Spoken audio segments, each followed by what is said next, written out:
كل شوية يجون على intégré l'IA في plusieurs domaines, surtout pour les solutions de gestion des solutions les sociétés qui développent ce genre de problème. Mais spécialement اليوم مش هتقول كمان intégrer l'IA bureaux d'études. Des grands projets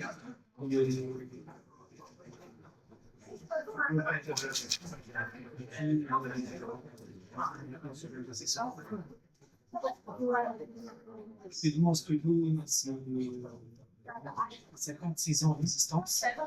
Elle a été créée en 1970. Elle opère principalement dans l'infrastructure de transport terrestre, dans l'aménagement, la construction, l'industrie, l'eau, l'agriculture, le développement rural, les barrages, les transferts, l'énergie, l'environnement et l'architecture et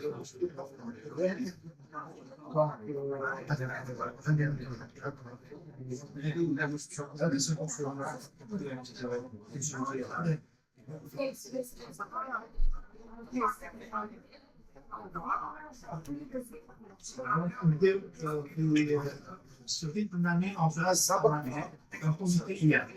C'est une comité de gouvernance régulière. L'objectif du pilotage de tous les projets, c'est l'intégration par un comité rattaché à l'élection générale. Un comité IA composé par des experts métiers, experts IT, direction, qualité, afin d'assurer la conformité au système de management, particulièrement l'ISO 27001. On a mis en place une charte d'utilisation IA signée par tout le personnel. La charte IA ne va pas faire du IA. من حتى اليوم في البروموسيون il y a un pourcentage sur rapport qualité en quelque sorte par un agent c'est typiquement par rapport à la plateforme de suivi international intègre la gestion de tous les gestualisations sans exception input, output, utilisateur et les équipes logicielles. Donc, trois composantes. Donc, on a développé une plateforme IA, on a développé des agents IA pour une optimisation du processus commercial. Nous avons développé une IA qui est liée au concept BIM, le Building Information Modeling. On a développé aussi des agents IA liés à la conception verte du projet. Donc, il y a une méthode.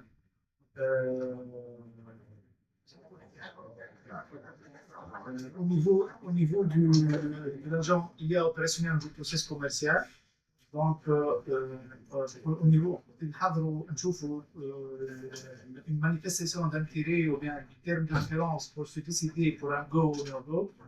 Donc على la base des CV, la base des références عن les données web ناخذوهم pour le client, le pays et les termes de référence. Donc, il y a un agent IA qui va matcher les CV, les données web, les termes de référence et la base de connaissances ou la base de CV au niveau studio. Je vous propose les données web, le risque du pays. Maintenant, il y a un projet de Congo, le RDC. Donc, l'agent IA, il collecte les informations au niveau technologique web. On peut le projet à risque, comme risque politique, comme risque social, risque fiscal, comme risque de la fiscalité. Donc, نشوفوا les éléments الكل يخرج لنا في النسخه الكل avec les termes de référence الموجودين. Est-ce que les CV اللي عندنا au niveau du groupe, au niveau du bureau d'études, ça match avec les termes de référence اللي حطيناهم en input. Donc, نخرجوا بعض السكورينج اللي يقسموا خرجوا بعض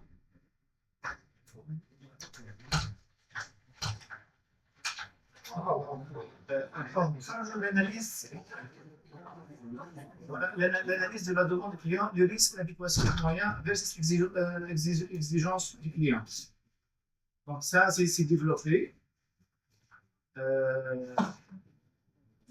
نجي نشوفوا هنا في l'agent IA qu'on a développé au niveau de la ville. La ville, c'est le business, le building information ville. C'est une méthode, c'est des outils, c'est un process qui permet aux différents intervenants de collaborer.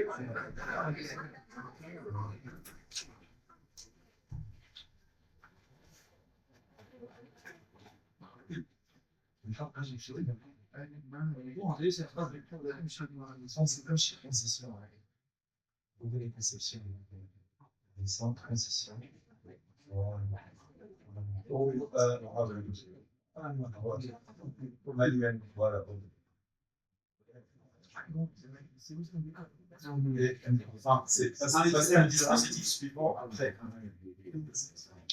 C'est un dispositif manuellement. C'est bon. Merci. C'est pas. Ah. Voilà.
Donc, donc l'agent IAVI qu'on a développé et on est en train de le valider, c'est les inputs internes, c'est un projet de contrat, donc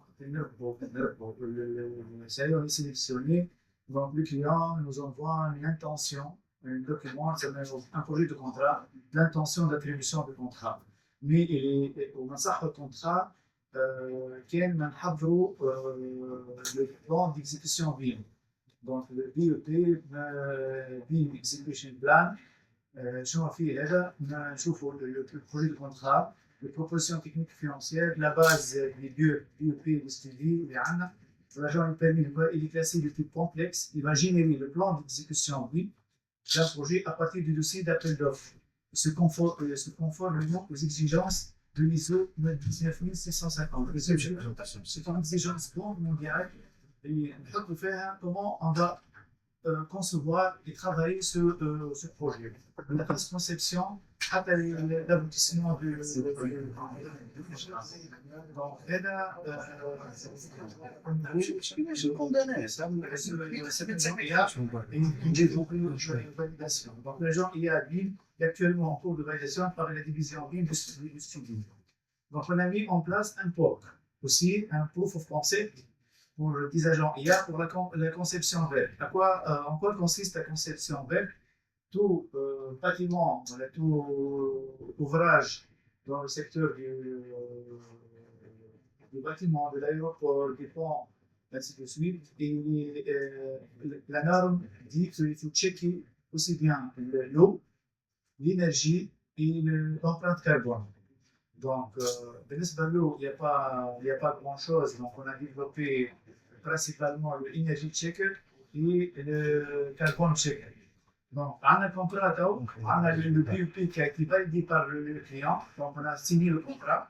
L'exigence Edge au niveau de l'énergie, c'est un norme Banque mondiale. Qu'est-ce qu'elle prévoit en termes d'énergie? Le rapport de conception et les données du projet. Les données input dans les données géographiques, climatiques, les matériaux de construction Et du coup, avec quel matériel, la nature du matériau, donc, pour contrôler par exemple, une route, donc, les données de projet que l'on a. Donc, l'agent joue le rôle d'éditeur Edge. Edge, c'est la norme principale, c'est l'exigence de la Banque mondiale, spécialisée dans le volet énergie. Il va analyser le rapport de conception du projet en tenant compte des données climatiques, géographiques et autres données nécessaires, dans le but de préparer une note indiquant les non-conformités par rapport aux exigences Edge. Donc, on a la conception, on a la conception تاعنا وعملنا le DUP وبعثنا l'exigence de la norme Edge, يخرج لنا une note de mise en conformité de la conception selon l'exigence de la norme Edge. هذا بالنسبه للانرجي. دونك بون بالنسبه للكربون on a le contrat, on a le BUP, donc l'exigence Edge au niveau par rapport aux matériaux, le rapport de conception et les données de projet. Donc, qui m'a بالنسبه للانرجي, on va sur l'output de cet agent IA, et c'est une note de mise en conformité de la conception selon l'exigence de la norme Edge. Donc, je vous l'ai Edge, Excellence in Design for Greater Efficiencies. C'est une norme de construction écologique et un système de certification mondiale créé par la Société financière internationale IFC, membre du groupe de la Banque mondiale. Cette norme exige une réduction minimale de 20% des ressources consommées par rapport à un bâtiment de référence, évalué sur 3 axes majeurs: l'énergie, éclairage, chauffage, climatisation et eau chaude, l'eau, sanitaire, robinetterie et réseau interne, matériaux, énergie grise nécessaires à la fabrication des matériaux de construction, dalles, murs, toitures, ainsi de suite. Donc, l'agent IA pour la conception verte, pour l'empreinte carbone, pour l'énergie, c'est un POC qu'on est en train de tester. Donc, on compte valider ce POC d'ici septembre avec des projets réels. Et on a fait une démonstration pour les gens des bailleurs de fonds, et c'était approuvé surtout par une unité au niveau de la Banque mondiale pour mettre en œuvre cette plateforme et l'utiliser pour concevoir nos projets, nos futurs projets. Voilà, هذا comment on a mis cette plateforme bien au niveau du groupe Studio. Merci. Je ne sais pas si vous avez des questions, sinon moi j'en ai une. Donc, moi-même, étant dans un métier qui est très proche de métier du groupe Studio, je me demandais comment ça se passe en interne au sein du groupe, les ingénieurs, etc. Est-ce que cette application de l'intelligence artificielle est plutôt acceptée avec enthousiasme, ou est-ce qu'il y a des difficultés dans la gestion du changement? Est-ce qu'il y a une crainte que justement l'IA va remplacer certains métiers ou au moins certains postes? Oui, il y avait une petite réticence, surtout pour les gens qui Infini, c'est eux qui élaborent la note de l'IA. Actuellement, bonne question, actuellement, on est lancé dans une compagnie de recrutement et on est obligé de faire un salaire pour voir si les agents qu'on a investi. On a investi dans cette plateforme son argent. Donc, on a vu beaucoup des agents aussi costauds pour voir si la finalité est délivrable et nous, qu'est-ce que ça donne par rapport en comparant par rapport à 2-3 années passées. Mais ce que je peux confirmer, il est grave par rapport aux exigences, c'est meilleur par rapport au grave qu'on a préparé entre parenthèses manuellement, disons, parce que le fait de pomper ou bien d'extraire des données géographiques, les données des terres de référence. L'humain reste toujours, l'humain il est là, mais il y a le temps d'exécution, de compilation des données reçues géographiquement, les risques et tout ça, c'est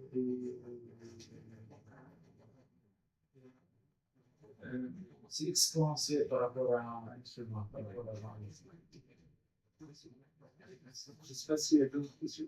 Une petite question par rapport à l'infrastructure que vous utilisez pour opérer les avions. Est-ce que c'est des serveurs maison? C'est des serveurs maison. C'est des serveurs maison. Et les LLM, c'est cloud? C'est en fait, c'est cloud. C'est le cloud. On a les deux, cloud et ChatGPT Pro. D'accord. On a nos données confidentielles, c'est serveur open. Oui, mais quand vous parlez à la cloud, Non, ça, voilà, ça, upload, on prend uniquement les données web, les données par exemple, les données pour ceux qui, les termes de référence, ils sont publics, les termes de référence. oui, mais vos projets, avec les contraintes, avec la description détaillée sur les êtes en train de faire, elle va partir sur un serveur, ça vous êtes content, c'est-à-dire vous fonctionnez bien. Au niveau du port, on n'a pas encore exposé les données. Voilà, sinon c'est D'accord. on est en train de voir, on est en train de voir avec l'opérateur, en Tunisie, la faisabilité d'avoir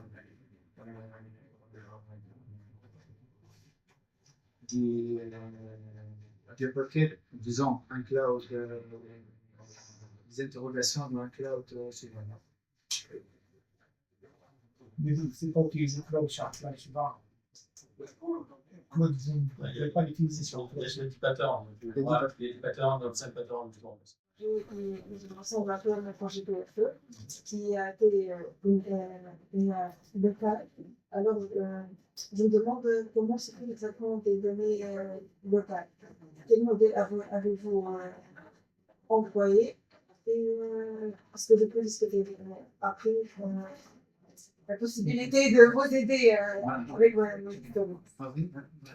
Bon, pour votre première question, honnêtement, on en parlera juste après la ça va parler vraiment plus technique, plus architecture. Peut-être en complément de la présentation de l'agent IA, là on va décortiquer ensemble en fait comment on peut déployer, comment on développe un agent IA. Et je vais faire un petit bac sur les 20 dernières années pour vous montrer un petit peu l'évolution de l'architecture, du système d'information. Et après, on rentre un peu dans les patterns, justement. Vous avez parlé un petit peu des données, comment on peut compléter les LLM aujourd'hui.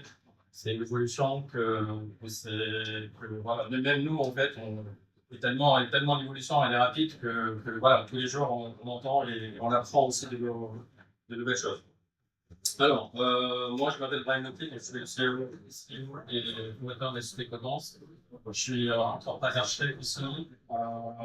Codance, pour ceux qui ne connaissent pas, donc on est une société française et avec une filiale en Tunisie depuis 2025 en Tunisie. Et on a 4 pôles services, on est plutôt sur l'architecture, l'expertise technique. Et on a aussi un centre de conseil, un centre de service d'ingénierie, que ce soit en France, que ce soit en Tunisie. Et on est présent à Paris et à Tunis, en termes de... Alors, donc si on fait un petit rappel rapide des 20 dernières architectures, franchement, ça, avant de parler IA, je voulais vraiment qu'on prenne un peu de temps, juste quelques secondes, de parler un petit peu comment l'architecture, comment elle était. Il y a 20 ans, en fait, on fait vraiment des gros blocs applicatifs avec une grosse base de données, avec une application qui gère tout. Et que d'ailleurs, aujourd'hui, ils sont toujours. Hein, moi, je connais des banques en France, des grands acteurs qui sont aujourd'hui. Ils ont toujours ces applications plus fortes et qui sont ces applications-là. Malheureusement, il y a le business qui s'arrête. Mais ils sont en train de les reprendre, de partir sur des transformations digitales avec un découpage, etc. Donc après, il y a l'arrivée de services, comment on peut développer notre application avec un plutôt orienté domaine fonctionnel. Il y a les microservices voilà, qui sont arrivés, qui sont très pattern, c'est assez intéressant. Et depuis 2018 jusqu'à aujourd'hui, on parle du cloud native, on parle d'architecture orientée événement, on parle de scalabilité horizontale avec plein de patterns que je cite en bas. Je ne sais pas si ça vous parle tout ça ou pas. Voilà. Ok. Avec l'arrivée de l'IA, en fait, parmi les premiers use cases qu'on a pu identifier, et surtout avec l'arrivée de ChatGPT, tout le monde découvrait un petit peu cet outil magnifique qui permet vraiment de répondre sur tout et sur n'importe quel domaine. Et du coup, il y a pas mal de use cases, des entreprises ont commencé à dire, bah, tiens, ça va être intéressant aussi d'intégrer tout ça dans mon application. Mais le LLM, à l'époque, en fait, c'était un LLM généralement public. Il y avait des LLM aussi open source, privés, qu'on peut les déployer, qu'on peut les entraîner avec nos données, en local, en privé. Mais généralement, c'est les LLM publics qui sont c'était un peu plus populaire. Et avec ces LLM-là, en fait, ce qu'on pourrait faire, justement, il y a 2-3 ans, on a accompagné un grand acteur de e-commerce en France pour intégrer un premier chatbot. D'ailleurs, à l'époque, il y a 3 ans, ce service OpenAI sur Azure n'était pas ouvert. C'était une version bêta, il fallait faire des demandes. C'était le responsable d'Azure justement pour ouvrir le service pour qu'on puisse l'utiliser et pour faire un chatbot. Et surtout, ce chatbot-là, on ne peut pas justement par rapport aux données. Comment pousser des données sensibles en interne. Du coup, on récupère les informations que vous pouvez avoir dans le chatbot. On a fait un orchestrateur complété avec des informations d'entreprise et injecter tout ça dans ce qu'on appelle un système prompt. User prompt entre contexte les deux. Entre user prompt et système prompt, qui permet de l'LM de répondre justement à l'utilisateur avec des données publiques et des données privées de l'entreprise. Donc ça, c'est vraiment les premières intégrations, c'était en 2022-2023. Et il y avait pas mal de problèmes, je pense que vous avez entendu parler, des problèmes d'hallucination de l'IA. Justement, le LLM, il n'est pas entraîné sur des données qui viennent juste de sortir en actualité, qui sont là à l'instant où il y a 1 heure. Donc c'est plus entraîné sur des données un peu historiques, mais bon, ça dépend. Ils ont beaucoup évolué les LLM depuis 2022. Et à l'ORAC, justement, on a parlé tout à l'heure, il y a le pattern RAC qui était arrivé, je pense que c'était Meta, Facebook, qui l'ont sorti. Et l'ORAC, justement, c'est de dire, bon, je veux voir l'actualité, je veux voir la météo de maintenant. Je peux demander à l'LLM, qu'est-ce qu'il va faire? C'est ce que vous voyez en fait, quand vous discutez avec Claude ou discutez avec OpenAI, il va chercher directement sur Internet, il va chercher dans les sources. Et ces recherches-là, c'est du RAC. Donc ça veut dire qu'il va faire du Retrieval Augmented Generation, donc il va chercher l'information directement en temps réel auprès d'autres sources. Après, c'est pas suffisant parce que le RAC, ça permet aussi d'avoir des informations, ça me permet d'avoir des réponses, mais ces réponses-là, il faudra exécuter. Il faudra faire une action. Par exemple, pour envoyer une mail, il peut faire un mail, il peut pas envoyer un mail. C'est à toi d'envoyer une mail.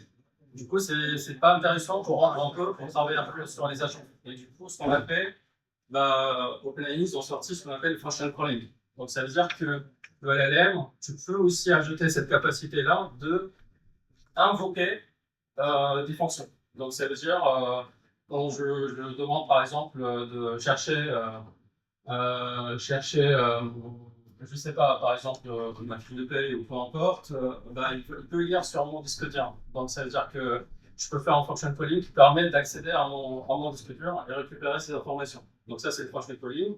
Après, petit à petit, il y avait une sortie de Anthropic, c'était en c'est fin 2024.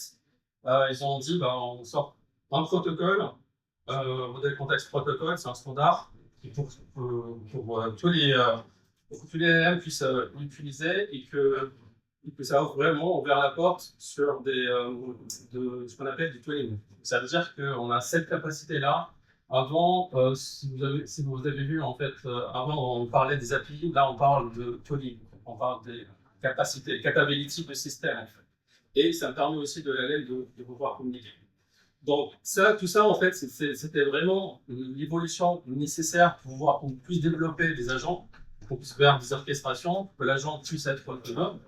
Et il y avait des indicateurs qui sont émergés aussi par rapport à l'évolution de l'IA. Là, React, aujourd'hui, quand vous discutez avec Claude, vous voyez, bah, il raisonne, il réfléchit, il repense, il y a 10 boucles en fait qui se répètent jusqu'à trouver une réponse, jusqu'à le travail est fait. Donc ça, c'est ce qu'on appelle React. Après, il y a du multi-agent, il y a le planner exécuteur. Quand vous demandez par exemple de générer un rapport de PFE, par exemple, ça crée vraiment les steps, ce qu'on appelle un pattern, il crée vraiment une page de garde après les différents chapitres. Il va demander en parallèle des agents justement pour exécuter, et après il rassemble, et à la fin il y a des actions. Malheureusement, on ne peut pas vraiment donner on peut pas, finalement, à la fin, on ne peut pas donner ça à l'exécution autonome de l'IA, et du coup, on fait de l'humain in the loop. Donc, ça veut dire qu'on demande à l'humain vraiment d'approuver la demande. Donc, ça veut dire l'agent, il fait partout, et après, l'humain, il reste juste la validation. Ça, j'ai juste un exemple. Par exemple, un agent de support, il se plaint de sa commande. L'agent IA, il peut lui répondre, il peut lui dire par rapport à son historique, pour voir est-ce qu'il y a du fraude ou pas. Il peut proposer un remboursement d'un montant par rapport à l'incident. Mais par contre, l'accord de paiement se fait par un humain. Donc ça, c'est ce qu'on appelle dans le développement. Je vais prendre juste un exemple d'une architecture SaaS. Aujourd'hui, dans une architecture SaaS, on a un front, on a un BFF, backend frontend pour ceux qui connaissent, on a des microservices, des orchestrateurs, de Lakehouse, donc ça veut dire toute la partie données, donc c'est Data Lake. Et l'agent, il ne faut pas savoir, c'est vraiment un extraterrestre, c'est vraiment il s'intègre en fait justement dans cette architecture-là. Et sa configuration, son paramétrage se fait avec une intégration seamless dans une architecture type standard, type SaaS, avec Sorag, avec du MCP. Et ces agents-là, c'est pas fait pour qu'ils soient justement des produits à l'externe, mais on peut aussi, en sein d'entreprise, créer des agents, des capabilities avec des agents et qu'on peut utiliser même en interne, donc externe et interne. Donc il y a cette bidirectionnalité. Et à la fin, juste un petit rappel, je disais, c'est que l'IA suit la même courbe de maturité, donc il y a encore de chemin. Aujourd'hui, on n'est pas encore, je pense qu'on est au tout début de développement des agents. Il y a encore des limitations, sécurité, confidentialité, même mémoire. Aujourd'hui, tout l'enjeu aussi de l'IA, c'est les gestions de cœur. C'est aussi les factures derrière. Parfois, Claude, c'est vrai, il y a du résultat, mais derrière, ça coûte cher. Le vrai saut, c'est le passage à un protocole standard MCP. Vraiment, MCP il a ouvert la porte justement à faire des architectures plus modernes. Sécurité et gouvernance des données, c'est un sujet à traiter. Et l'agent s'intègre facilement à une architecture standard. Donc, c'est vraiment n'importe quelle architecture aujourd'hui, n'importe quel système d'information, on peut intégrer facilement des agents et une capacité IA dans ce système. Voilà. Merci à vous.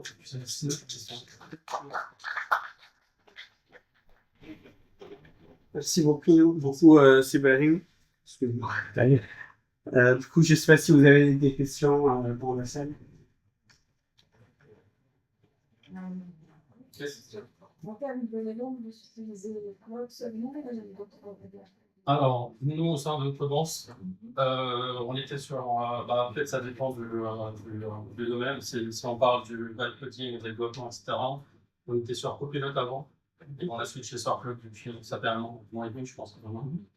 On est passé sur Claude. Ça, c'était juste pour le développement. Pour l'intégration dans les applications, on fait plutôt OpenAI. Claude, ça coûte un peu cher. Et on a trouvé OpenAI aussi, GPT, il est bien en fait en termes d'intégration. Donc, en utilisant surtout les applications de produits, on intègre plus OpenAI, surtout avec son API aussi, il y a une intégration assez simple. Codex. Vous payez autochtone pour vous? Oui, bah, en fait, c'est pareil. C'est une pay-as-you-go. Donc, ça veut dire plus tu te consommes, plus tu factures. C'est quoi en termes de console du coup? Comment vous calculez les coûts par ingénieur que j'ai utilisé? En fait, Claude, par exemple, il y a plusieurs plans de long terme. On a fait le plan Teams. Pour chaque développeur, il y a un paiement mensuel. Ça, c'est tu utilises pas, tu payes 25, bon, je pense 20 euros, 25 euros à peu près. Et après, moi, je laisse une marge, justement, parce qu'on utilise pas mal pour pouvoir justement faire du développement. Je garde, par exemple, 15, 20 par défaut. Et après, je laisse en fait, il y a 3 niveaux. Il y a celui que tu payes, ça c'est tu les ou pas. One shot. One shot. Donc ça c'est. Et après je laisse une petite marge et à la fin je rajoute encore un budget supplémentaire. Donc, voilà. Merci. Je ne sais pas si vous avez d'autres questions. Merci. Merci. Enseignant universitaire et je suis aussi le directeur du pôle hôtelier entrepreneur de Carthage. Bon, aujourd'hui, je représente la casquette du coordinateur d'un programme talentueux, donc un programme Docteur Entrepreneur. C'est un programme qui vise la promotion de la culture entrepreneuriale auprès de nos doctorants, nos étudiants docteurs, en termes de valorisation de leurs travaux de recherche et transfert de technologie.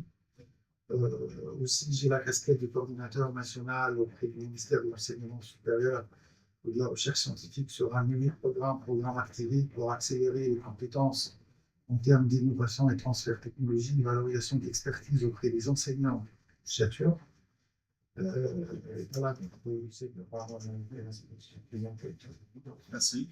Pélas Travé, je gère un accélérateur d'innovation de transfert technologique. Nous jouons le rôle d'un sur scientifique. Notre rôle, c'est d'identifier les résultats de recherche exploitables par le secteur privé, quels soient industriels ou entreprises, et pour développer avec eux des solutions de start-up scientifiques, innovantes, qui répondent à nos besoins et qui a un fort impact sur le marché et une valeur ajoutée par rapport à l'actif de propriété intellectuelle. Autrement dit, nous sommes un extrême d'innovation et de recherche et développement. Nous développons ce type de collaboration en collaboration avec beaucoup d'universités, beaucoup de labos de recherche, en Tunisie, en France, au Canada, à Dubaï. Donc, principalement, on identifie les besoins des entreprises, leurs challenges, et on mobilise des ressources des chercheurs, des startups, des chercheurs pour la couche maturation scientifique et optimisation, des startups pour la couche maturation technologique. On co-développe des prototypes alignés à leur use case réel, et puis on valorise ensemble. Soit on va dans un cadre de création de startup, ou bien au développement d'un brevet, et puis d'exploitation d'un sous-fond de licence, ou bien de propre création dans le cadre d'un produit, et on attaque le marché ensemble, soit pour des clients potentiels, pour des levées de fonds en famille des investisseurs. Voilà notre modèle. Aujourd'hui, on est là pour présenter un nouveau programme. C'est pas nouveau, mais c'est la deuxième édition du programme Docteur Entrepreneur, en collaboration avec l'université.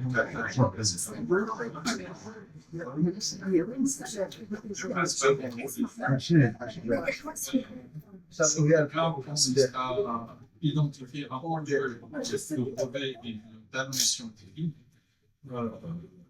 qui auront collaboré avec des industriels pour choisir des challenges scientifiques et technologiques qui feront l'objet d'un projet de co-développement. Ce projet est en partenariat avec le STB Bank, y compris ces deux fonds d'investissement, STB Invest, STB Manager et d'autres. Financé par la Fondation NACE dont je la remercie énormément pour l'appui. Elle est là, si vous aurez besoin d'informations sur la fondation. Elle est active dans les régions avec les universités, avec les États. Donc voilà. Un petit peu. Voilà, donc on est là aujourd'hui pour exécuter ce programme et tous les dispositifs sur l'échelle universitaire et à l'échelle nationale. Donc on est là fait là, donc le programme de programme qui est parrainé par la Fondation Enseigne et par la STB, pas mal de partenaires.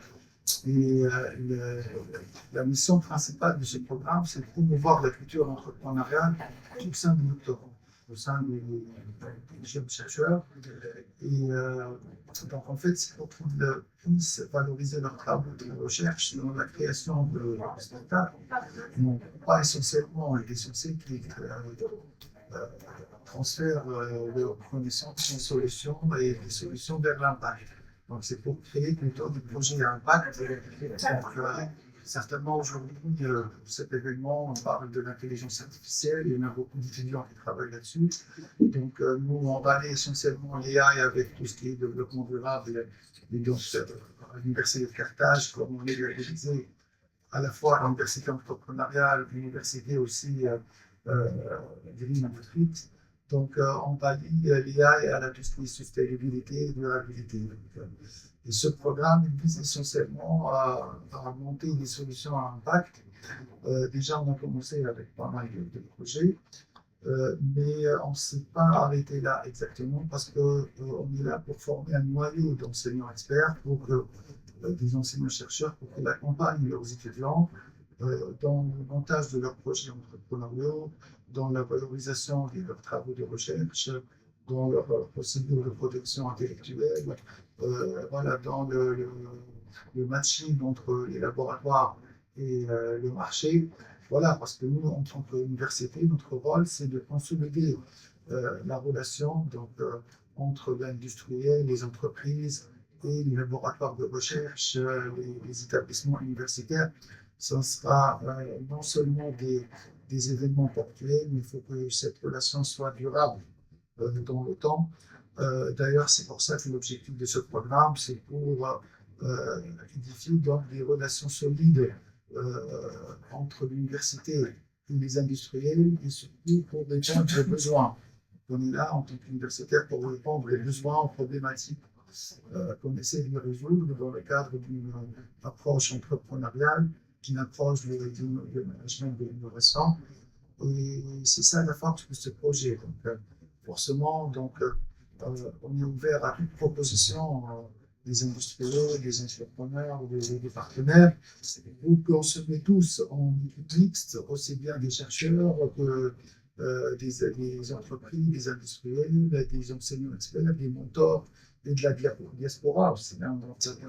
Voilà la thématique de cet événement, parce qu'on ne s'arrête pas juste comme on fait auparavant, on voit de la diaspora financière, mais on veut bien impliquer la diaspora en tant qu'expert, scientifique, technique.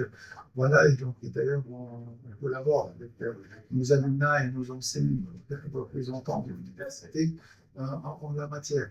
Autre chose que je vous évoque, ça ne s'arrête pas seulement au niveau de l'université, mais il y a tout un nouveau programme qui est là pour consolider l'enseignement de l'entrepreneuriat scientifique.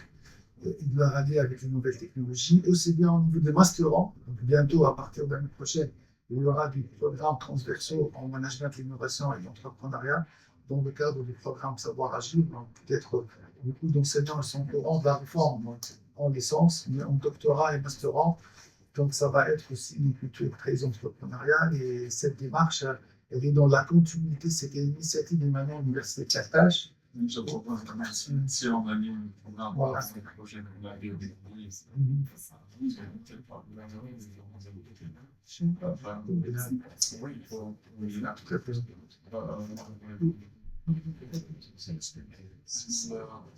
L'objectif de la prise de programme, c'est le chercheur et l'ingénieur.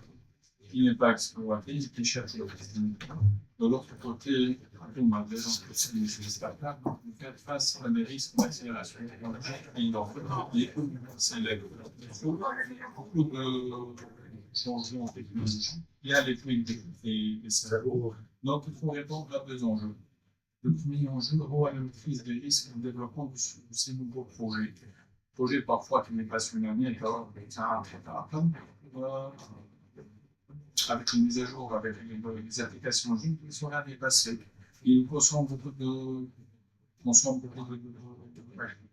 de charges, beaucoup de temps avec la suite des cerveaux. Donc, comment peut-on faire? Est-ce qu'une entreprise peut investir et seule dans des projets d'innovation en interne pour ses clients? Voilà, c'est risqué. Donc, l'idée vraiment, c'est de mutualiser les efforts, mobiliser les enseignants-chercheurs et les chercheurs et les ingénieurs, mais chez nous, les enseignants-chercheurs, parce qu'ils ont de l'expérience et la maturité scientifique qui permet vraiment de booster une technologie, voilà, de donner des feedbacks instructifs qui permet de renforcer une solution pour l'entreprise. Donc, on a des enseignants-chercheurs, ils sont des enseignants-experts, parce que ce sont des experts scientifiques qui maîtrisent quelques couches technologiques et ils ont la capacité de comprendre et d'interagir avec l'entreprise, contrairement aux chercheurs et aux ingénieurs débutants, aux ingénieurs. Donc, avec cette idée, on a commencé à identifier les besoins des industries et des entreprises. Bon, dans ce groupe, en industrie pharmaceutique, avec les deux groupes pharmaceutiques, le groupe MIDI sur le groupe TININ. Donc, on a identifié différents projets comme il y a des projets qui font beaucoup de l'IoT. Il y a d'autres projets qui sont basés sur des applications digitalisation IA.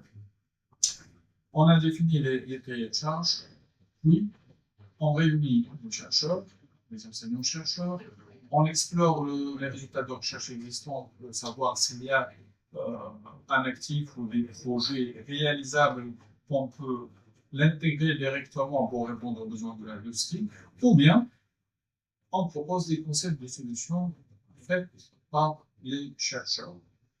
Dans tout ça, on a en fin de compte des projets avec des équipes, des besoins de l'industrie, avec des équipes multidisciplinaires qui répondront ensemble sur le cahier de charge. Maintenant, la question qui se pose, c'est quel modèle économique?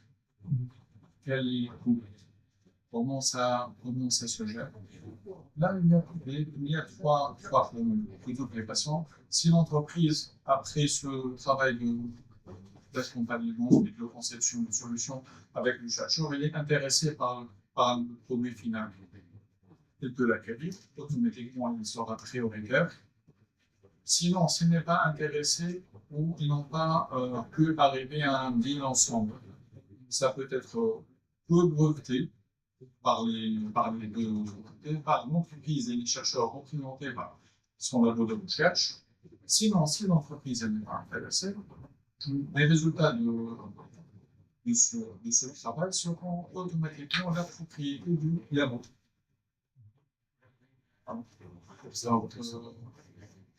Et c'est totalement légitime. Donc, dans cette dynamique, l'entreprise ou la startup, elle se trouve avec une armada de chercheurs, des personnes qui sont mobilisées pour leur trouver des solutions. Comme je l'ai dit, on essaie de mobiliser d'exploiter le potentiel des jeunes dans l'université pour jouer le rôle d'un extra-mind, innovation et application marché. Donc voilà, c'est ça le concept. C'est pour cela qu'aujourd'hui, on trouve beaucoup de support de la part des banques et des fonds d'investissement qui encouragent surtout des solutions innovantes à impact où l'entreprise il réussit à identifier des use cases scalable, vraiment innovants, avec des clients sérieux. Les fonds d'investissement et d'autres programmes de la GIZ, de l'AFD et d'autres, il investit de l'argent, soit dans des grants. Et dans ce cadre, nous avons déjà eu deux grains de GIZ, un grain de 50 000 dinars et un deuxième grain de 20 000 dinars. Un troisième grain le programme de l'ANVR, si tu vois, c'est 650 000 dinars. Donc, en assurant cette architecture de collaboration, il y a beaucoup d'opportunités, pas seulement en Tunisie, mais des opportunités de ground, c'est le prix. Voilà, c'est la dynamique qu'on essaie de développer. Donc, en fin de compte, l'entreprise il met à disposition son savoir-faire métier, l'opportunité marché, et le chercheur il met à disposition son savoir-faire scientifique pour une collaboration réussie. C'est ça la philosophie du programme, c'est ce qu'on fait. Si vous me permettez, j'ajoute quelque chose pour parler à propos de la philosophie de ce programme. C'est que, voilà, c'est vrai qu'on a pu, comme il a dit, voilà, identifier les besoins de certains industriels, même ouverts, qui ont été.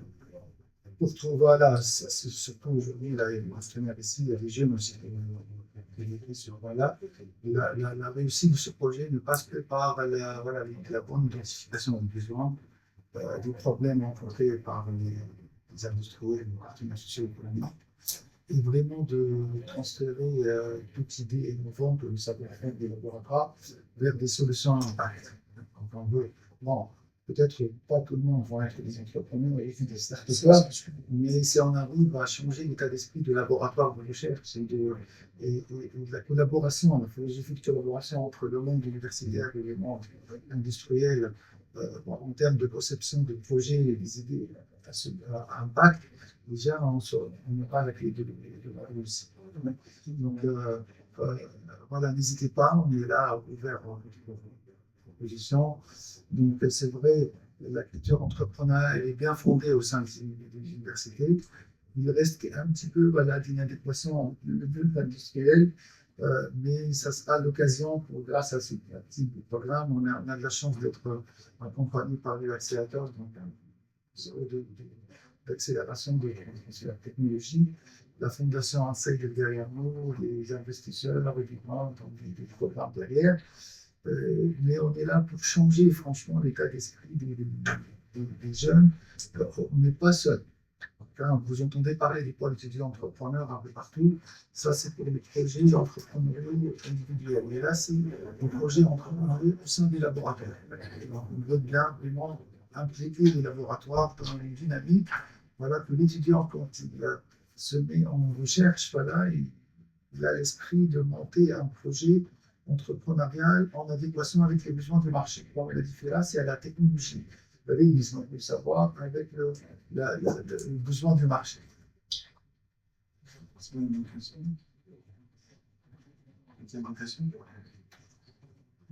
À un moment donné, vous avez dit qu'on attaque le marché ensemble.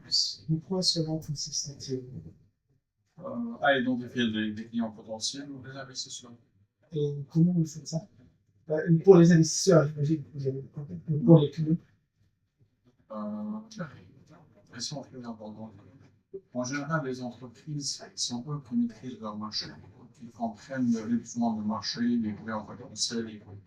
Mais de notre côté, on essaie d'aider parce que lorsqu'il s'agit d'une solution complète, d'une innovation vraiment de rupture, c'est toujours le cas, c'est difficile d'expliquer, de sensibiliser les clients potentiels ou le marché par rapport au potentiel de la solution, l'impact, les avantages, à quoi elle peut être, elle va servir et surtout la différenciation et le socle technologique.